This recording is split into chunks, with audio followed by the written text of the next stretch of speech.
Hello दोस्तों, UPSC Hindi के online study platform में मैं गौरव त्रिपाठी आप सभी का स्वागत करता हूं।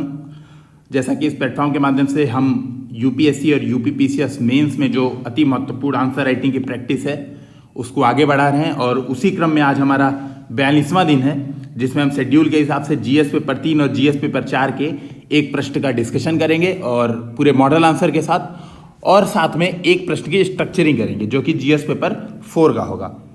तो आगे बढ़ने से पहले एक जो महत्वपूर्ण सूचना है कि अगर आपने अब तक सब्सक्राइब बटन को क्लिक नहीं किया है और साथ ही अपने दोस्तों के साथ इसे शेयर नहीं किया है तो कृपया इस काम को जल्दी से जल्दी संपन्न करें। और मेरे बारे में आप देख सकते हैं, मैं आईआईटी रुड़की का एलुमनाई हूँ। साथ में 2019 की जो सिविल सेवा की परीक्षा हुई है उसमें हिंदी मीडियम से इंटरव्यू में अपीयर्ड हुआ हूँ।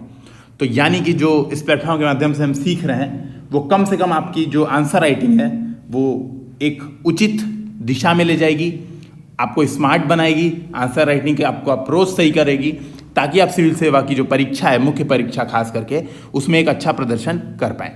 तो अब हम सीधे अपने प्रश्न की ओर चलते हैं। आज का जो हमारा प्रश्न है, पहले मैं प्रश्न पढ़ता हूं, उसके बाद अन्य मुद्दों पर चर्चा करूंगा। प्रश्न है, भारत में मौद्रिक नीति संचरण के महत्व पर प्रकाश डालते हुए, थोड़ा सा इसका साइज बड़ा हो जाए। भारत में मौद्रिक नीति संचरण के महत्व पर प्रकाश डालते हुए उन प्रमुख मुद्दों पर चर्चा कीजिए जो इसकी प्रभाविता को बाधित करते हैं, साथ ही इसमें सुधार के लिए आरबीआई द्वारा उठाए गए कदमों का उल्लेख कीजिए। इंग्लिश में पढ़ देता हूं। Highlighting its importance, discuss the major issue that plague effective monetary policy transmission in India, also mention the steps taken by RBI to improve it. ठीक है, तो ये इंग्लिश में हो गया और ये हिंदी में हो गया ये प्रश्न आपका। अब देखिए, जो एक टिप्स के बारे में जो महत्वपूर्ण सूचना है, आप जब भी कोई डाउट पूछते हैं, जैसे कई लोग नीचे करंट अफेयर्स और जो भी है कि सर कैसे प्रिपेयर करना है और क्या करना है, उसके लिए आप जो भी डाउट पूछते हैं आप एक बार प्लेलिस्ट अवश्य देखें। अधिकांश चीज़ों की हमने चर्चा ऑलरेडी कर दी है। जीएस 1 की तैयारी करनी है, 2 की तैयारी करनी है, 4 की तैयारी करनी है, आगे कैसे करना है। इवन मैं कुछ जो क्वालिटी इनरिचमेंट जो वीडियो हैं कि जीएस पेपर 4 में और क्या अच्छा करना चाहिए, यानी जीएस पेपर 4 का स्पेसिफिक आंसर राइटिंग कैसे करनी चाहिए, ठीक है, जीएस पेपर 2 में स्पेसिफिक आंसर राइटिंग कैसे करनी चाहिए, क्वालिटी इनरिचमेंट, कुछ जो आप कह सकते हैं जो पुछल्ले की वर्ड्स होते हैं जिनको हम टेलिंग वर्ड्स बोलते हैं, जैसे आप देखे होंगे इंग्लिश में लिखा होता है यूलुसिडेट, ठीक है, ऐसे लिखा होता है। इसके अलावा लिखा होता है एक्सप्लेन। तो भाई इन दोनों में अंतर क्या है, एक एक्सप्लेन हो गया, एक यूलुसिडेट हो गया। ठीक है, आप देखेंगे क्रिटिसाइज, ठीक है, क्रिटिकली एनालाइज, ऐसे जो कीवर्ड्स आते हैं जिनको हम टेलिंग वर्ड्स बोलते हैं, इनका क्या मतलब होता है आंसर राइटिंग में, इसका कैसे यूज करते हैं। तो मैं समय के साथ इन सारे वीडियोस को अपलोड करता रहूंगा, आपसे उम्मीद है कि आप भी उसको देखते रहें। हालांकि मेरी भी एक टाइम लिमिट की क्षमता है, जिससे क्या होता है कि पर डे मैक्सिमम मैं एक वीडियो ही अपलोड कर सकता हूं। तो आप इसको देखें। और जो आज का हमारा जो मॉडल आंसर है, इसके अलावा जो अन्य भी मटेरियल हैं, आप हमारे Telegram channel UPSC Hindi with Gaurav को सर्च करें, उसको ज्वाइन करें, इसमें आपको जो पीडीएफ है वो प्राप्त हो जाएगा। तो अब हम देखते हैं इस प्रश्न को लेकर हमारा दृष्टिकोण क्या होगा। तो देखिए, आप एक बार प्रश्न को समझिए। पहले मैं थोड़ा सा प्रश्न के बारे में जो बैकग्राउंड डाटा है वो समझा देता हूं, ताकि ये प्रश्न आपके करने में आसान हो जाए। तो देखिए, होता क्या असल में, पूछ रहा है प्रश्न, भारत में मौद्रिक नीति संचरण के महत्व पर प्रकाश डालते हुए, यानी आपको इसके महत्व पर प्रकाश डालना है, उन प्रमुख मुद्दों की चर्चा करनी है जो इसकी प्रभाविता को बाधित करते हैं, यानी वे मुद्दे जो मौद्रिक नीति संचरण की प्रभाविता को बाधित करते हैं, साथ ही इसमें सुधार के लिए आरबीआई द्वारा उठाए गए कदम। तो आपको अगर मैं यहां पे सीधे पार्ट में ब्रेक कर दूं तो तीसरा ये हो गया, दूसरा हो गया उन प्रमुख मुद्दों की चर्चा, और पहला हो गया मौद्रिक नीति संचरण के महत्व पर प्रकाश। तो जब आप आंसर राइटिंग कर रहे हैं तो अभी आप अगर शुरुआत में तो आप 1 2 3 वहीं पे लिख दीजिए। इससे क्या होता है, जब आप आंसर लिखते हैं तो आपके पॉइंट्स भटकते नहीं और आप टू द पॉइंट आप आंसर लिख पाते हैं। ठीक है, तो ये सीधे बात हो गई। अब आपको प्रश्न समझ में आ गया होगा। अब मैं समझा देता हूं थोड़ा मौद्रिक नीति संचरण होता क्या है। इससे क्या होगा, आपकी जो चीजें हैं, जो आपके कॉन्सेप्ट हैं, वो अधिक से अधिक क्लियर हो जाएगा। देखिए, बेसिकली होता क्या है, आरबीआई की एक कमेटी है जिसको हम बोलते हैं मॉनेटरी पॉलिसी कमेटी। हालांकि ये पूरी तरह से आरबीआई की नहीं है, इसमें 3 वित्त मंत्रालय के भी सदस्य होते हैं, ठीक है, फाइनेंस मिनिस्ट्री के भी, और 3 क्या होते हैं, आरबीआई के मतलब सदस्य होते हैं। इस बात को समझिएगा। ये 6 सदस्यीय कमेटी होती है। ये भारत में मुद्रास्फीति का लक्ष्यीकरण करती है, ठीक है, केंद्र सरकार की सहायता करती है, केंद्र सरकार लक्ष्य डिसाइड करती है। और आपको पता होगा अभी जो मुद्रास्फीति का भारत में टारगेट है 4 ± 2%, यानी इतने पे अगर रहेगा तो भारत में माना जाएगा कि मुद्रास्फीति कंट्रोल में है। अब देखिए होता क्या है, आरबीआई मुद्रा स्थिति को कंट्रोल करने के लिए कई सारे काम करती है। उसके एक काम को मैं कह सकता हूं क्वांटिटेटिव काम करती है और दूसरा क्वालिटेटिव काम करती है। ठीक है, क्वांटिटेटिव में क्या करती है वो बेसिकली कुछ दरों को डिसाइड करती है, जैसे रेपो रेट, ठीक है, इसके अलावा आपका रिवर्स रेपो रेट, ठीक है। तो ये सब जो रेट्स होते हैं आरबीआई ये डिसाइड करती है। इससे क्या होता है, मार्केट में आप कुल कह सकते हैं मुद्रा आपूर्ति को आरबीआई कंट्रोल करती है कि मुद्रा आपूर्ति एक हद से ज्यादा ना हो जाए। अब होता क्या है, मान लीजिए आरबीआई ने रेपो रेट कम किया, ठीक है, रेपो रेट कम किया यानी बैंकों को लोन सस्ता मिल जाएगा। इस बात को समझिएगा, बैंकों को लोन सस्ता हो जाएगा। बैंकों को लोन सस्ता हुआ तो उपभोक्ताओं को लोन सस्ता होना चाहिए, तो उपभोक्ताओं को लोन सस्ता हो गया। अब उपभोक्ताओं को लोन सस्ता हो गया यानी निजी निवेश बढ़ेगा, निजी निवेश बढ़ेगा यानी आर्थिक समृद्धि बढ़ेगी। ठीक है, एक ये सीधी एक जो ये फ्लो चार्ट है इसको समझिएगा। और यही बेसिकली आरबीआई से शुरू होके जो आरबीआई ने घटना की, यानी आरबीआई ने क्या किया, रेपो रेट में कमी किया। और आप देखेंगे यहां पर इफेक्ट बैंकों से होते हुए उपभोक्ताओं से, निजी निवेश से होता हुआ आर्थिक समृद्धि पे जो पड़ रहा है, इसी जो फ्लो है इसी को बोलते हैं हम मौद्रिक नीति संचरण। ठीक है, तो यानी प्रश्न की मेन मांग क्या है, आपको यह समझना आवश्यक है कि वाकई में मौद्रिक नीति संचरण होता क्या है। ठीक है, तो ये बात आप समझ गए। अब मैं सीधे टू द पॉइंट पे आता हूं, प्रश्न को डिस्कशन करता हूं और जो मुद्दे आएंगे वो वहां पे आपको समझाता चलूंगा। तो देखिए, भूमिका में आपको क्या बतानी है, मौद्रिक नीति संचरण क्या होता है। तो मौद्रिक नीति संचरण बताने से पहले आप थोड़ा सा यहां पर मौद्रिक नीति बता सकते हैं कि मौद्रिक नीति आखिर में क्यों होता है। ठीक है, क्योंकि हमारा ये देखेंगे आप प्रश्न 250 शब्दों का है, तो हमारे पास लिखने के लिए अच्छा खासा है। अगर आप सिंपल सी बात, अगर सिंपल सा कैलकुलेशन सोचें, 70 और 70 शब्द ही अगर इन तीनों पे लिख दें, ठीक है, कुछ कम अधिक, मतलब इसको आप 100 लिख दीजिए, इसको 70 लिख दीजिए, इसको मतलब कुछ कम अधिक आप बैलेंस कर लें, तो भी आपके पास बहुत आराम से पॉइंट है, आप आराम से चीजों की चर्चा कर सकते हैं। ठीक है, तो मैं इंट्रोडक्शन अच्छा खासा लिखूंगा जो मुझे बढ़िया लगेगा, इंट्रोडक्शन बहुत अच्छा, 250 शब्दों में यही लिखने का फायदा होता है। और आपको मौद्रिक नीति संचरण के महत्व पर प्रकाश भी डालना है, यानी आपको टू द पॉइंट कि क्या प्रकाश है भाई, मौद्रिक नीति संचरण का क्या महत्व है। कुछ महत्व मैंने बता दिया, जैसे आप यहां पर देख पा रहे होंगे, जैसे आर्थिक समृद्धि बढ़ती है अगर सही संचरण हो पाता है, मुद्रा स्थिति कंट्रोल होती है, आपको थोड़ा सा समझ में आ ही गया होगा। अभी टू द पॉइंट जब आंसर में हम पूछेंगे तो देख लेंगे। तो आपको इंट्रोडक्शन में बता देना है मौद्रिक नीति संचरण क्या है। मुख्य भाग में 3 पार्ट हैं, ऑलरेडी मैं बता चुका हूं कि पहला तो मौद्रिक नीति संचरण का महत्व, दूसरा वे मुद्दे जो इसकी प्रभाविता को बाधित करते हैं, कौन कौन से मुद्दे हैं भाई, और तीसरा सुधार हेतु आरबीआई ने क्या क्या कदम उठाए हैं। यानी अब ये बात हो गई आपकी करंट अफेयर्स। तो देखिए, ये दोनों पॉइंट क्या थे, बेसिकली ये दोनों पॉइंट आपकी बेसिक नॉलेज जो आपने किताबों से पढ़ी होगी, बेसिक नॉलेज जो मैंने ऑलरेडी इकोनॉमिक्स के सोर्सेज डिस्कस किए हैं, वहां से ये बेसिक नॉलेज आएगा, आपका बेस होगा। अब जो ये पॉइंट पूछा हुआ है कि सुधार हेतु आरबीआई ने क्या कदम उठाए, ये आपका हो जाएगा करंट अफेयर्स, और बेसिक प्लस करंट अफेयर्स मिलकर आपका आंसर राइटिंग बहुत अच्छा कर देगा। अब निष्कर्ष भी बता देंगे, निष्कर्ष मतलब आगे की राह, यानी समग्र एक दृष्टिकोण आप दे देंगे। तो अब हम देखते हैं अपने मुख्य आंसर पे पहुंचते हैं। तो देखिए, मैंने इंट्रोडक्शन में क्या लिखा, मौद्रिक नीति से तात्पर्य आरबीआई की बाजार में मुद्रा आपूर्ति को नियंत्रित करने हेतु बनाई गई नीतियां हैं। बहुत छोटे में समझा दिया सीधे, कौन कौन सी नीतियां, जैसे repo rate, reverse repo rate, बगल में आदि कर दिया। आप चाहे तो यहाँ पे SLR, CLR, चाहे तो 1-2 चीजें और ऐड कर सकते हैं, लेकिन बेसिकली कॉन्सेप्ट वाइज क्या है, आरबीआई की वो नीतियां जो मार्केट में मनी की सप्लाई, ठीक है, मार्केट में मनी की सप्लाई कंट्रोल करती है। ठीक है, सीधे इंग्लिश में कुछ बातें बता दे रहा हूं, यानी जो मनी की सप्लाई कंट्रोल करती है उसको हम बोलते हैं क्या, उसको हम बोलते हैं मौद्रिक नीति। वो जो पॉलिसी होती है वो कहती है मॉनेटरी पॉलिसी। ठीक है, इंग्लिश में बोल दिया क्योंकि कई लोग को इंग्लिश वाले प्रॉब्लम होती है। तथा इसके संचरण से तात्पर्य क्या है, इसके संचरण से तात्पर्य आरबीआई के उपायों का अंतिम उपभोक्ता तक पहुंचना है। तो देखिए, मैंने शॉर्टकट में बताया, जो आपको अभी फ्लो डायग्राम से बताया था, तो वही समझा दिया। क्या, इसके संचरण से तात्पर्य जो आरबीआई मौद्रिक नीति में जो चेंज कर रही है, मान लीजिए आरबीआई देख रही है, फॉर एग्जांपल अभी कोरोना वायरस का दौर है और आरबीआई ने क्या किया, आपने देखा होगा, लगातार जो ब्याज दरें हैं, रेपो रेट है, उसको कम करते गई है और अभी 4% से भी नीचे चला गया, लेस देन 4% चला गया। तो ये जो आरबीआई ने रेपो रेट में कम किया, वाकई में क्या एसबीआई, जो अदर बैंक हैं, जो आप कह सकते हैं PNB, central bank of India, जो भी बैंक हैं, क्या ये लोग जो उपभोक्ता हैं, जो इनके ग्राहक हैं, इन तक ये रेपो रेट की कमी का लाभ पहुंचा रहे हैं? यही बात होती है मौद्रिक नीति संचरण। तो मैंने वही बता दिया, संचरण से तात्पर्य आरबीआई, ब्रैकेट में मौद्रिक नीति समिति लिख दिया यहां पर, ठीक है, क्योंकि वही लोग मेनली पॉलिसी बनाते हैं, के उपायों का अंतिम उपभोक्ता तक पहुंचना है। तो मैंने इस बात को बता दिया। अब मैंने इस चीज को फ्लो डायग्राम से दिखाया।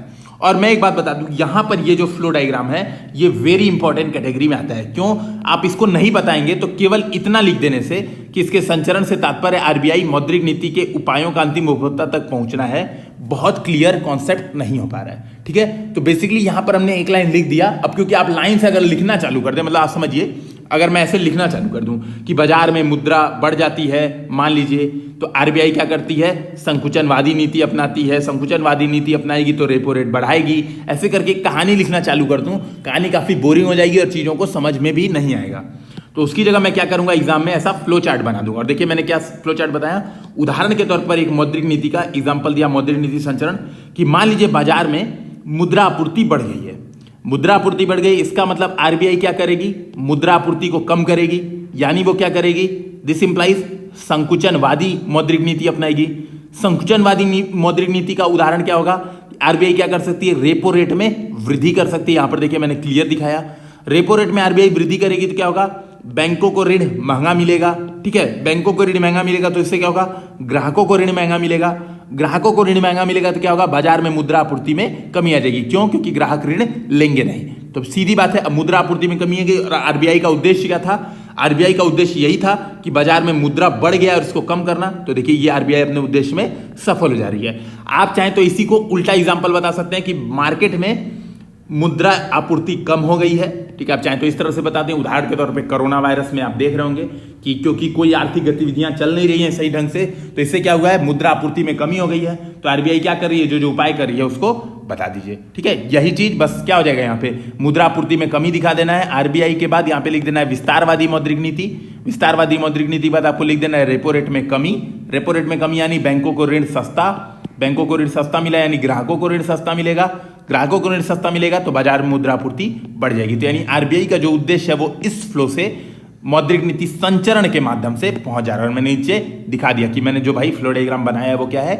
मौद्रिक नीति संचरण का डायग्राम है। ठीक है, तो उम्मीद है आपको ये चीज कॉन्सेप्ट समझ में आ गया होगा।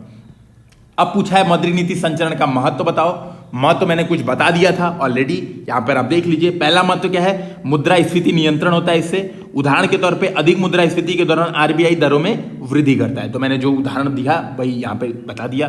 ठीक है, दूसरा आर्थिक समृद्धि बनाए रखना। आरबीआई क्या करती है? मौद्रिक नीति संचरण के माध्यम से आर्थिक समृद्धि बनाए रखती है। मान लीजिए कम आर्थिक वृद्धि है, उदाहरण के तौर पर मैंने लिख दिया कोरोना महामारी के दौरान आरबीआई दरों में कमी करता है। ठीक है, आप देखे होंगे आरबीआई ने दरों में कमी की है। इसके अलावा और सारे छूट दिए हैं कि आप 3 माह तक की ईएमआई मत दीजिए, और अलग अलग तरह के उपाय किए हैं। तो उन्होंने बताया आरबीआई दरों में कमी करता है ताकि उद्योगों तथा उपभोक्ताओं को आसान ऋण प्राप्त हो सके। यहाँ पे लिख सकते हैं आसान शर्तों पर ऋण प्राप्त हो सके, कोई इशू नहीं है, आसान ऋण प्राप्त हो सके ये भी चलेगा। ठीक है, तो दूसरा पॉइंट क्या हो गया? आर्थिक समृद्धि बनाए रखना। तीसरा पॉइंट वैश्विक अर्थव्यवस्था के साथ समेकन। भाई ये भी बहुत इंपॉर्टेंट है। फॉर एग्जाम्पल आप देखेंगे हमारी निर्यात आयात किस प्रकार हो रही है। ये काफी हद तक आरबीआई जो निर्यात आयात वाले जो लोग हैं, जो आप कह सकते हैं उद्योग हैं, उनको ऋण किस दरों पर मुहैया कराता है काफी हद तक डिपेंड करता है। आप इस बात को ऐसे समझें कि आप देखेंगे जो विकसित देश है वहां पे ऋण की दर क्या होती है? 1 से 2% होती है। 1 से 2% वहां पे ऋण की दर होती है, मतलब आपको इतना सस्ता वहां पे लोन मिलता है। अब वो विकसित दर के जो नागरिक है वो क्या करते हैं? बेसिकली बैंकों से ऋण लेते हैं, विकासशील देशों में इन्वेस्ट कर देते हैं। उससे क्या होता है? मिनिमम अगर रिटर्न आप देखें तो भारत में आप अगर बैंकों में जमा कर दें तो आपको 4 से 5% ग्रोथ यहीं पे मिलेगी। तो अब सिंपल से समझिए वैश्विक अर्थव्यवस्था के साथ जो हमारा डिफरेंस है वो काफी बढ़ जाता है। इसके समेकन के लिए भी इस बात को समझिएगा, इसके समेकन के लिए भी आरबीआई अपनी मौद्रिक नीति को यूज करती है। इसके अलावा एक जो बेस्ट एग्जांपल है जो मैंने यहां पे लिखा है, उदाहरण के तौर पर मेक इन इंडिया, स्टार्टअप आदि एवं देश में तीव्र निजी निवेश हेतु न्यून ब्याज दरों पर ऋण अनिवार्य है। तो मैंने वही बताया, तीव्र निजी निवेश यानी जो उद्योग हैं वो देश में निर्यात आयात को बढ़ावा दे सकें। ठीक है, अपनी जो औद्योगिक गतिविधियां उसको संपन्न कर सकें। इसके लिए क्या आवश्यक है? जो आप कह सकते हैं न्यून ब्याज दरों पर ऋण मिलना आवश्यक है। और ये कैसे मिलता है? जब आरबीआई की जो मौद्रिक नीति का संचरण हो पाए तब मिलता है। चौथा, सामाजिक अवसंरचना में निवेश एवं राजकोषीय नीति के साथ प्रभावी संचलन हेतु। इसको समझ लीजिए भाई, सीधी बात है, कम ब्याज दर पे लोन मिलेगा तो सड़क में निवेश होगा। भाई ये है लॉरेसन एंड ट्रूब्रो L&T, ये कंपनी सड़क में निवेश कब करेगी? जब इसको सस्ता लोन मिलेगा तभी तो करेगी। भाई इसके पास घर से पैसा कहां से आएगा? तो सीधी बात है, तो जो सड़क है, चाहे स्कूल है, ये सारे इंफ्रास्ट्रक्चर है, वो कैसे बन पाएंगे भारत में अच्छे तरीके से, जब अगर सस्ती दर पर लोन मिले। तो यानी निवेश हो पाएगा, सामाजिक अवसंरचना में निवेश, तथा राजकोषीय नीति के साथ प्रभावी संचालन हेतु। अब राजकोषीय नीति क्या होती है? बेसिकली सरकार की राजकोषीय नीति का उद्देश्य क्या होता है? आप कह सकते हैं सामाजिक न्याय की प्राप्ति होता है। अधिक से अधिक सरकार को कर मिले, सरकार को अधिक कर मिले और सरकार क्या करे, उस कर का वितरण कर पाए, जो कि हमारा डीपीएसपी बोलता है, अनुच्छेद 39 ए बी, आप उसको देखें एक बार। तो बेसिकली वही है कि आर्थिक समृद्धि जितना ज्यादा होगा उतना ज्यादा कर प्राप्त होगा। कर जितना ज्यादा प्राप्त होगा तो जो सरकार है, जो सरकार की राजकोषीय नीति है, सब्सिडी के माध्यम से, अवसंरचनाओं में निवेश के माध्यम से सरकार क्या करेगी, बेसिकली सामाजिक न्याय को बढ़ावा देगी। तो इस बात को समझिएगा। तो मैंने ये बात बता दी महत्व। अब जो सेकंड पार्ट पूछा था कि आरबीआई के द्वारा जो मुद्दे क्या हैं, ठीक है, यही तो पूछा था कि प्रभावी जो संचरण है, यही तो पूछा था। उन प्रमुख मुद्दों पर चर्चा कीजिए जो इसकी प्रभाविता को बाधित करते हैं। तो वो कौन से मुद्दे हैं जो मौद्रिक नीति संचरण की प्रभाविता को बाधित करते हैं? तो देखिए क्या है, मैंने उसको एक लाइन में लिख दिया। पहले क्या लिखा मैंने? हालांकि आरबीआई द्वारा नीतिगत दरों में किया गया परिवर्तन प्रायः बैंकों द्वारा बहुत देरी से अथवा न्यून प्रभाव के साथ उपभोक्ताओं तक पहुंचाया जाता है। इसको आप कह सकते हैं बैंकों द्वारा सोख लिया जाता है, ठीक है, ऐसे भी लिख सकते हैं इसको, ठीक है। तो बहुत देरी से अथवा न्यून प्रभाव के साथ उपभोक्ताओं तक पहुंचाया जाता है, जो इसकी प्रभाविता को बाधित करने वाले प्रमुख मुद्दों को दर्शाते हैं। यानी कई मुद्दे हैं, ठीक है, जो इसकी प्रभाविता को बाधित करते हैं। अच्छा देखिए, आप इस बात को एक समझिएगा, मैं थोड़ा सा यहाँ पे समझा दे रहा हूँ। आप इस आंसर को लिखेंगे कैसे बेसिकली, और क्या सोचेंगे ताकि आपका ये आंसर लिखा जा सके। देखिए बेसिकली होता क्या है, यहाँ पर ये समझिएगा, जो बैंक होते हैं, बैंक, ठीक है, बैंक जो ऋण देते हैं ग्राहकों को, कई चीज पे डिपेंड करता है। पहला, सीआरआर की कॉस्ट कितनी है। मान लीजिए बैंक अभी सीआरआर 4% है और बाद में सीआरआर बढ़ा दिया गया, 5% कर दिया गया, तो सीधी बात है, आप देखेंगे जो बैंकों का ऋण जो दर होगा, जो बैंक ब्याज दर पे लोन दे रहे हैं, वो भी बढ़ जाएगा। दूसरा, बैंकों की प्रचालन लागत भी होती है कुछ, भाई कर्मचारी हैं, इसके अलावा बैंक कई सेवाएं लेता है। जैसे आप देखेंगे बैंकों को काफ़ी सेवाएं लेनी पड़ती हैं, जैसे वीज़ा, मास्टर कार्ड, एटीएम सुविधाएं, तो ये सब प्रचालन खर्चे भी आते हैं बैंक के। तो प्रचालन खर्चे बढ़ेंगे, वो भी डिपेंड करेगा, अगर प्रचालन खर्चे बढ़ रहे हैं तो भी ब्याज दर बढ़ेगा। तीसरा, repo rate, basically repo rate, जो रेपो रेट से मेरा तात्पर्य है बैंकों को लोन, यानी बैंकों को पैसा आरबीआई कितने दर पे दे रही है, उस पर भी डिपेंड करेगा कि बैंक उपभोक्ता को कितने रुपए में लोन देंगे, ठीक है। इसके अलावा रिटर्न ऑन इन्वेस्टमेंट, जिसको बोलते हैं हम लाभ, ठीक है, रिटर्न ऑन इन्वेस्टमेंट, या फिर आप इसको ऐसे कहते हैं, रिटर्न ऑन इन्वेस्टमेंट की जगह आप इसको यूज कर लें, यहां पर बैंक ब्याज दर कितना देते हैं। भाई बैंकों को निवेश और कहां से मिलता है? एक तो आरबीआई रेपो रेट के माध्यम से बैंकों को लोन देती है, उसके अलावा बैंकों को जो पैसा मिलता है वो कहां से मिलता है? जो हम आप पैसा जमा करते हैं। आपको पता होगा अभी 4.5-5% पूरे साल में ब्याज दर मिलती है। इसके अलावा फिक्स डिपॉजिट करते हैं, जो 7-8% वाला, लॉन्ग टर्म वाला, जो प्रति वर्ष 7-8% बैंक रिटर्न आपको फिक्स देती है।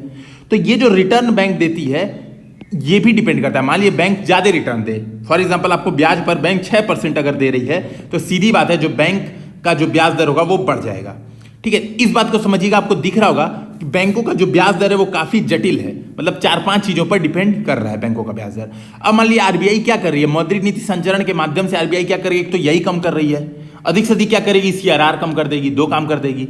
लेकिन जो प्रचालन खर्चे हैं, जो ब्याज दर है, ये तो आरबीआई का बहुत इस पे वश है नहीं, ठीक है, वश है नहीं बहुत ज्यादा। और बैंक जितना ज्यादा आकर्षक बनाएंगे ब्याज दर, उतना ही उनको निवेश मिलेगा और उतना ही वो इसको इन्वेस्टमेंट कर सकते हैं। यही जो मुद्दा है, यही जो प्रॉब्लम है, वही बैंकों की आप कह सकते हैं जो मौद्रिक नीति संचालन है उसको बाधित करता है। क्यों? क्योंकि बैंकों के खर्चे और भी बहुत ढेर सारे हैं। तो मैंने अब वही इसको बता दिया कि कौन कौन से मुद्दे हैं। तो देखिए क्लियर, पहला मुद्दा जो आपको समझाया कि जमा पर अधिक ब्याज दरें देते हैं, जिन्हें बैंक पुनः कम नहीं करता, अतः लागत अधिक हो जाती है।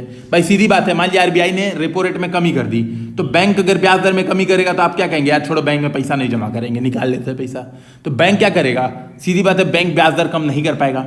इसके अलावा देखेंगे भारत में, यहीं पर आप चाहें तो ऐड कर दें सेकंड पॉइंट, भारत में जो बैंकों में पैसा जमा है, बेसिकली जो सार्वजनिक निवेश यानी जो पब्लिक फंड जमा है, बेसिकली वो लॉन्ग टर्म जमा है।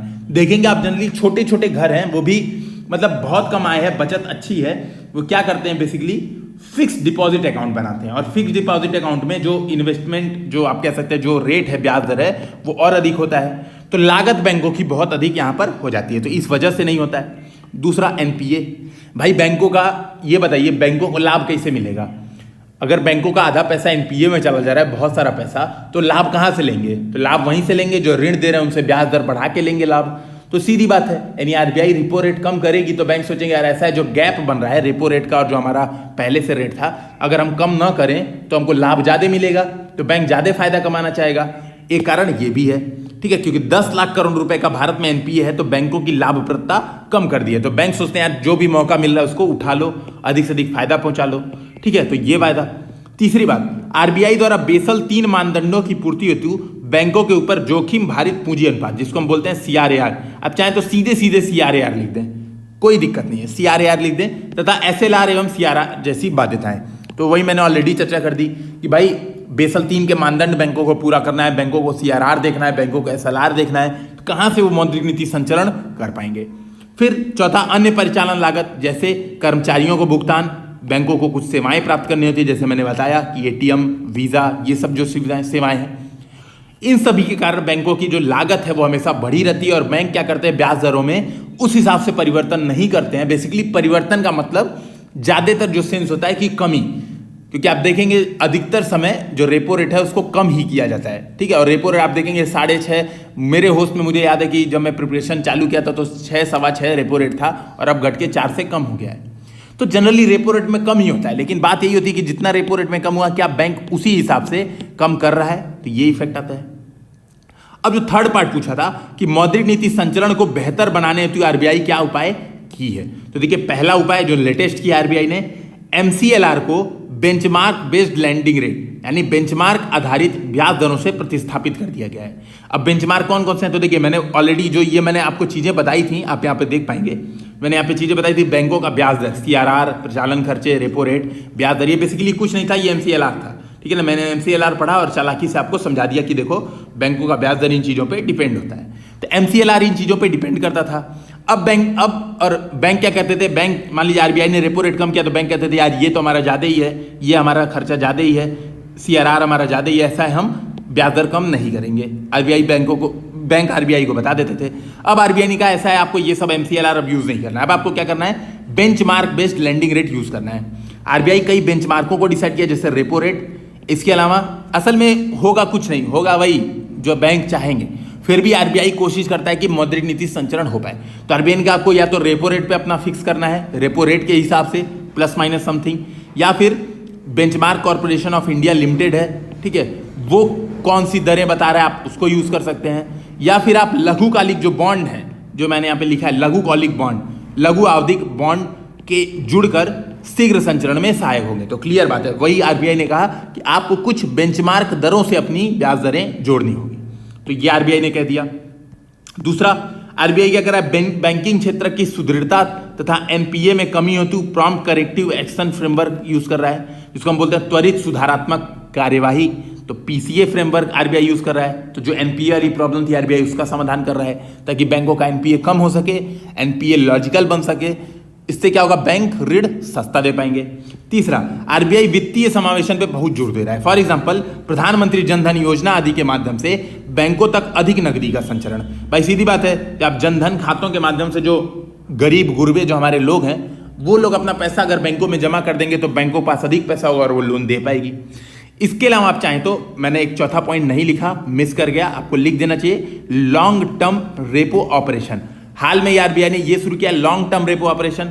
लॉन्ग टर्म रेपो ऑपरेशन कुछ नहीं है, सिंपल सी बात है, और ये मैं सोच रहा था आंसर राइटिंग के टाइम लिखते समय सोच रहा था, लेकिन क्योंकि स्पीड के चक्कर में क्या होता है कि कई बार हमारा जो दिमाग होता है और जो हाथ चलता रहता है वो क्या होता है, फ्लो मैच नहीं कर पाता है, तो एक आध पॉइंट छूट जाते हैं, और ये मतलब लॉजिकल समस्या है। देखिए अभी मैं आपके साथ डिस्कशन कर रहा हूं तो मुझे याद आ गया, ठीक है, पुनः, लेकिन ये एक लॉजिकल प्रॉब्लम है। मतलब ये देखिए ऐसा है कि सब लोग इंसान हैं, और ये आप देखेंगे, आप खुद भी आंसर राइटिंग करेंगे तो आप कई पॉइंट सोचते हैं, जब आप क्वेश्चन पढ़ते हैं तो आपने कई पॉइंट सोचे होंगे, लेकिन जब आप लिखने बैठते हैं तो हो सकता है 1-2 पॉइंट आप मिस कर दें।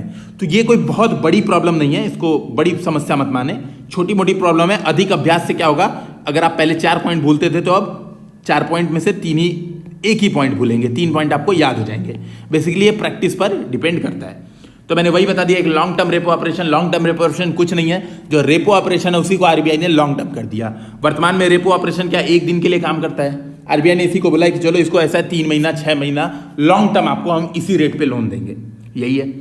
अब मैं लिखूंगा निष्कर्ष। निष्कर्ष क्या लिखूंगा? इसके अलावा आरबीआई क्या करे वही आगे की राह बताऊंगा। आरबीआई को सीआरआर एसएलआर की दरें तार्किक बनाकर इंद्रधनुष योजना के उचित क्रियान्वयन के द्वारा, आपको पता होगा बैंकिंग क्षेत्र में सुधार हेतु इंद्रधनुष योजना लाई गई है। समग्र बैंकिंग सेक्टर सुधारों द्वारा मौद्रिक नीति का प्रभावी संचरण सुनिश्चित करना चाहिए। तो बेसिकली मेरा कहने का यही मतलब है कि आरबीआई को जो काम करने चाहिए, जो मौद्रिक नीति का प्रभावी संचरण सुनिश्चित करने के लिए बेसिकली आरबीआई को क्या फोकस करना चाहिए कि जो उसका मौद्रिक नीति का संचरण है वो केवल रेपो रेट पे डिपेंड ना हो, बैंकिंग सेक्टर सुधारों पर ज्यादा डिपेंड हो। पूरा as a whole banking sector जो सुधार है उस पर आरबीआई ध्यान दे। ठीक है, तो ये कहकर आप कंक्लूड कर सकते हैं। अब हम देखते हैं अपना जीएस पेपर 4 का आज का प्रश्न। ठीक है, बहुत इजी प्रश्न है और सिंपल है। बस बात यही है कि अगर आपको ये मतलब नहीं समझ में आएगा, देखिए अब मैं उन क्वेश्चंस को उठा रहा हूं जनरली, ठीक है, क्योंकि अब मुझे पता है कि आप लोग अनुभवी हो गए हैं और डेली जो लोग आंसर राइटिंग प्रैक्टिस कर रहे हैं, इवन जिन लोग ने नहीं किया है और अभी भी शुरू कर रहे हैं, तो मैं उनसे कहूंगा 41 वीडियो पूरी प्लेलिस्ट चला लें। सारी मैंने प्लेलिस्ट में अपलोड कर दी है, प्लेलिस्ट बैठे चला लें। जल्दीबाजी में करना है तो दोगुने स्पीड में उसको कर लें, एटलीस्ट वो 41 वीडियो सुने, क्योंकि अब हमने क्वेश्चन का जो लेवल है वो टफ बना दिया है। फॉर एग्जाम्पल यहाँ पे आपको मॉनिटरी पॉलिसी का जो फ्लो है वो पता नहीं होता तो आपसे ये क्वेश्चन नहीं लगने वाला था और इसमें आपको 0 मार्क्स मिलते। इसी तरह से जो ये क्वेश्चन है क्या है, सत्यनिष्ठा समझौता से आप क्या समझते हैं? भारत में सार्वजनिक अनुबंधों के आवंटन में पारदर्शिता लाने और सार्वजनिक निधि के समुचित उपयोग को सुनिश्चित करने में इसके द्वारा निभाई जा सकने वाली भूमिका पर प्रकाश डालिए। इंग्लिश में पढ़ देता हूं। What do you understand by integrity pacts? Highlight the role they can play in bringing transparency in allotment of public contract and ensuring proper utilisation of public funds in India. तो clear बात है, आप इस बात को समझिएगा। अगर आपको ये नहीं पता है दोस्त कि इंटीग्रिटी पैक्ट क्या होता है तो आप गए काम से। आप खुद समझिएगा कैसे लॉजिक लगा पाएंगे, यहां पे तो कोई लॉजिक नहीं लग सकता। हालांकि अगर आप ये सोचे कि इंटीग्रिटी पैक्ट होता क्या होगा, एक पैक्ट की बात कर रहा है, पैक्ट मतलब कुछ लोगों के बीच में समझौता, और इंटीग्रिटी का समझौता। कैसा समझौता? इंटीग्रिटी का समझौता, यानी 2-3 लोग मिलकर कह रहे हैं कि हम सत्यनिष्ठ रहेंगे। और सत्यनिष्ठ रहेंगे कि क्या मतलब है? सत्यनिष्ठा कई मूल्य होती है, यानी हम ईमानदारी बरतेंगे, हम क्या करेंगे, जो सारे नियम कानून है उसका पालन करेंगे, ठीक है, हम भ्रष्टाचार यानी गलत काम नहीं करेंगे, वस्तुनिष्ठा से डिसीजन लेंगे। बेसिकली आप ये समझें कि 2 लोगों के बीच ऐसा समझौता, ये बात की गई है। लेकिन वो 2 लोग कौन है? क्या सरकार और बिजनेस है? क्या सरकार एवं जो हम हैं नागरिक हैं वो हैं? ये बात आपको समझनी पड़ेगी। तो बेसिकली सत्यनिष्ठा समझौता क्या है, अगर आप थोड़ा सा आगे वाले से लिंक लगाएं, सार्वजनिक अनुबंधों की बात कर रहे हैं, तो आप क्लियर ये बात लॉजिक लगा के, ठीक है, हालांकि इतना जल्दी ये लॉजिक नहीं लग पाएगा, और जब, ठीक है, इतना जल्दी ये लॉजिक नहीं लग पाएगा, आप थोड़ा सा कंटेंट पढ़ेंगे तभी ये लॉजिक लग पाएगा। अगर आपको ये समझ में आ रहा है कि सत्यनिष्ठा समझौता यानी 2 लोग के बीच में समझौता, प्रश्न आपने आगे पढ़ा सार्वजनिक अनुबंधों में समझौता की बात कर रहा है, यानी सार्वजनिक अनुबंध कौन कौन करता है? तो सरकारी एजेंसी होती है और बोलीदाता होते हैं। मान लीजिए जैसे फॉर एग्जांपल सरकारी एजेंसी मतलब गवर्नमेंट ऑफ इंडिया, और यहाँ पे बोलीदाता लॉरेसन एंड टूब्रो, और लॉरेसन एंड टूब्रो मान लीजिए कह रही है कि हम ऐसा है एक रोड बनाएंगे, हाईवे, या फिर हम भारतमाला प्रोजेक्ट बनाएंगे, और भारतमाला प्रोजेक्ट में अब सरकारी एजेंसी और ये जो लॉरेसन एंड टूब्रो है इसके मध्य जो समझौता होगा सत्यनिष्ठा का, क्या समझौता होगा? जो मैंने अभी बताया कि भ्रष्टाचार नहीं होने देंगे, ना करेंगे, नियम कानून का पूरी तरह से पालन करेंगे, किसी अधिकारी को घूस रिश्वतखोरी नहीं होगी। जो बात की गई है, मतलब बात की गई है कि हम इतना मटेरियल, मान लीजिए 6 एक का मसाले की बात की गई है, हम 6 एक का मसाला यूज करेंगे, इसको 60 एक नहीं कर देंगे, ऐसी बातें उसमें लिखी होती है। तो आप यहाँ पे थोड़ा लॉजिक लगा सकते हैं कि सार्वजनिक अनुबंधों में सत्यनिष्ठा समझौता मतलब ऐसा कुछ होगा, और फिर आप आंसर लिख सकते हैं। ठीक है, तो देखिए लॉजिक ऐसे लगाना है। अब मैं बता देता हूं सत्यनिष्ठा समझौता होता क्या है, तो मैंने ऑलरेडी बता दिया। ठीक है, सरकारी एजेंसी एवं बोलीदाताओं के बीच ऐसा समझौता मध्य अनुबंध कि बोलीदाता भ्रष्टाचार नहीं करेंगे। मतलब जो ये लोग हैं, जो लोग आ रहे हैं कॉन्ट्रैक्ट लेने में, वो लोग कह रहे हैं कि यार हम गारंटी ले रहे हैं कि भ्रष्टाचार की कोई गतिविधि नहीं होगी, और ये गतिविधि नहीं होगी। इसमें क्या किया जाता है? इसके लिए एक तृतीय पक्ष, बेसिकली नागरिक समाज की निगरानी की जाती है। नागरिक समाज आप देखेंगे आजकल जो सामाजिक अंकेक्षण आपने सुना होगा, सोशल ऑडिटिंग, मेघालय पहला राज्य बन चुका है जो भारत में सोशल ऑडिटिंग को एक्ट के थ्रू लागू कर चुका है। तो सोशल ऑडिटिंग के माध्यम से नागरिक समाज की भागीदारी सत्यनिष्ठा समझौते में सुनिश्चित की जाती है। ठीक है, अब बेसिकली आप ये समझ गए होंगे। अब समझ जाइए भाई, सत्यनिष्ठा समझौता ऐसा हो रहा है। अब प्रश्न को देख लेते हैं। प्रश्न क्या बोला है? पहला, समझते क्या है? तो ये बात क्लियर हो गई, समझ गए। इसको एक्सप्लेन कर देंगे आप, थोड़ा एग्जाम्पल्स के साथ लिख देंगे जो मैंने बताए। भारत में सार्वजनिक अनुबंधों के आवंटन में पारदर्शिता और सार्वजनिक निधि के समुचित उपयोग को सुनिश्चित करने में इसके द्वारा निभाई जा सकने वाली भूमिका पर प्रकाश डालना है। तो क्या भूमिका होगी भाई? सीधी बात है, यहां पर देखिए, ठीक है, क्या होगा? जेम जैसी तकनीक ला सकते हैं आप। जेम मतलब गवर्नमेंट ई मार्केट प्लेस, ठीक है भाई, सीधी बात है। जब भ्रष्टाचार नहीं हो रहा है तो आप सीधे ऑनलाइन काम करिए, ई निविदा लगाइए, ई पॉलिसी सारी यूज करिए। तो ये जो सारी तकनीक है तब आप आएंगी। मान ये सत्यनिष्ठा समझौता नहीं होता तो गवर्नमेंट जो ऑफिशियल उनको ही पता होता है यार भ्रष्टाचार करना है, और जो कंपनी उसको ही पता है भ्रष्टाचार करना है। अब भाई ऑनलाइन के माध्यम से तो आप भ्रष्टाचार कर नहीं पाएंगे, तो क्या करेंगे? ऑफलाइन चले जाएंगे। लेकिन जब पहले से क्लियर है कि यार भ्रष्टाचार नहीं होगा तो वो क्या करेगा? इन सब के लिए रास्ता क्रिएट कर देगा, ठीक है। It will pay way for government e market place like जो आप टेक्नोलॉजी है इसके लिए रास्ता क्रिएट कर देगा, ठीक है।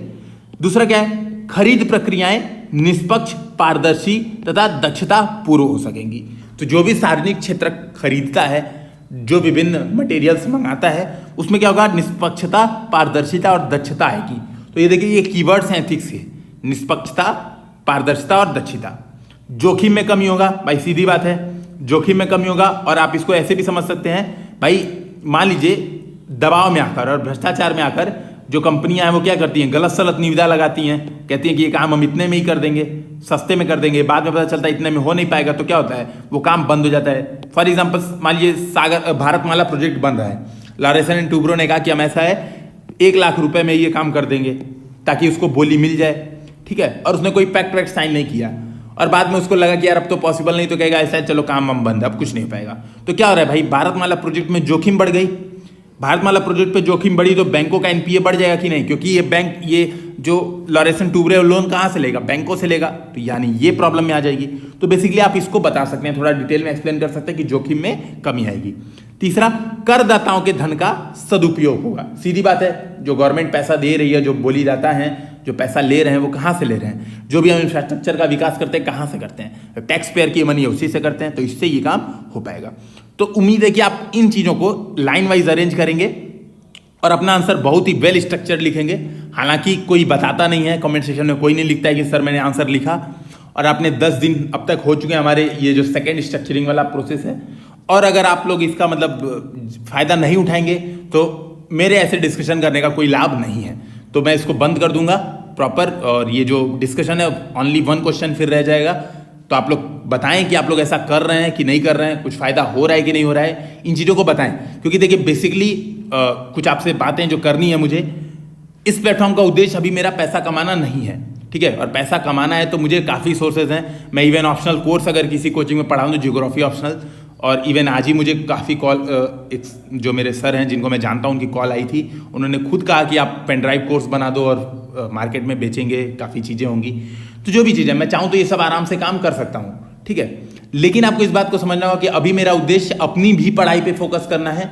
मुझे ये भी ध्यान देना है कि मेरी पढ़ाई ना बाधित हो, साथ में जो आप लोग की हेल्प है, जो हिंदी मीडियम की मेन प्रॉब्लम्स हैं उसको कुछ कुछ मैं दूर कर दूं, मेरा ये भी उद्देश्य है, ठीक है। ये फायदा है, लेकिन इसका जो कुछ लोग हैं इसका दुरुपयोग कर रहे हैं।